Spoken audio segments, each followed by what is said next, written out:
रोजच्या वापरातल्या ज्वारीच्या पिठापासून आज आपण एकदम जाळीदार आणि लुसलुशीत उत्तप्पा कसा बनवायचा ते बघणार आहोत। सोबतच चटणी सुद्धा बघितलेली आहे बरं का। आता घरामध्ये वयस्कर मंडळी असतील, लहान मुलं असतील, ज्यांना कोणाला दही चालत नसेल, डायबिटीस किंवा मधुमेहासारखे आजार असतील, तर त्यांच्यासाठी ज्वारीच्या पिठापासून तयार केलेले हे पदार्थ अगदीच बेस्ट आहेत। शिवाय यामध्ये भरपूर पालक वापरलेला आहे, तर मुलं जी पालेभाज्या खात नसतील तर त्यांच्यासाठी सुद्धा हा नाश्ता अगदीच पौष्टिक आहे। तर रेसिपीला सुरुवात करूया। सगळ्यात पहिल्यांदा एका बाउलमध्ये मेजरिंग कपने 1 कप आणि वजनी म्हणाल तर साधारणतः 150 ग्राम प्रमाणात थोडंसं दाबून आपण इथे रोजच्या वापरातलं ज्वारीचं पीठ घेतलेलं आहे, जे अजिबात चाळून वापरायचं नाही, कारण यामध्ये खूप जास्त प्रमाणात कोंडा असतो।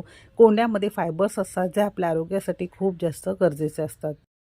सेम कपने अर्धा कप किंवा 100 ग्राम प्रमाणात आपण इथे मूग डाळीचं पीठ घेतलेलं आहे। आता बऱ्याच मंडळींना चणा डाळीचं पीठ खाल्ल्यानंतर पोट दुखतं किंवा थोडंसं ॲसिडिटी झाल्यासारखं वाटतं, थोडं जड वाटतं,